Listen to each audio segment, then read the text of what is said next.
Ժորժան, ինչպես գիտեք, Իլհամ Ալիևը փակել է Իրանի այդ սահմանը եւ ուժեղացնում է այդ սահմանը, եւ իհարկե վաղը միսօր, եթե պատերազմը ուժեղանա, Իրանում ապրող ադրբեջանցիները, որոնք միլիոնավոր են, կարող էին գնալ դեպի Ադրբեջան որպես փախստականներ, բայց սահմանը փակ է եւ իհարկե ուղղություններից մեկը, որտեղ իրենք կարող են գալ, դա Հայաստանն է, ինչը լրիվ տեղավորվում է Ալիևի ծրագրերի մեջ, որտեղ հիշում ենք, որ Ալիևը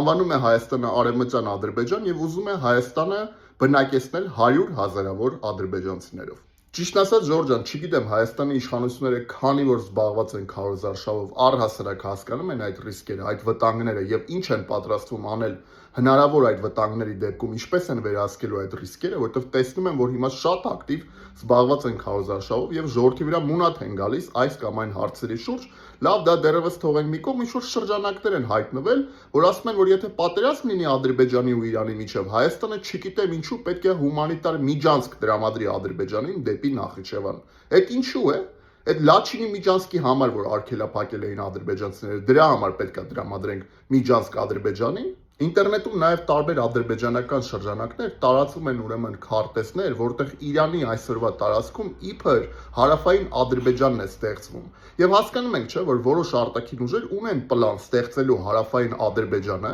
Ալիևն էլ անընդհատ խոսում է արևմտյան Ադրբեջանի մասին եւ իհարկե տեսնում է Հայաստանը որպես արևմտյան Ադրբեջան։ Մեր ղեկավարությունը ինչ է մտածում, քարոզարշավից բացի, ընտրություններից բացի, երկրի առջև գոյաբանական խնդիրներ են առաջացած։ Այդ վտանգները պետքա չեզոքացնել, այդ ռիսկերը պետքա պատրաստ լինել վերահսկել։ Արդյոք Հայաստանի իշխանությունները պատրաստ են։ Ինչ որ չեմ տեսնում այդ ջանքերը։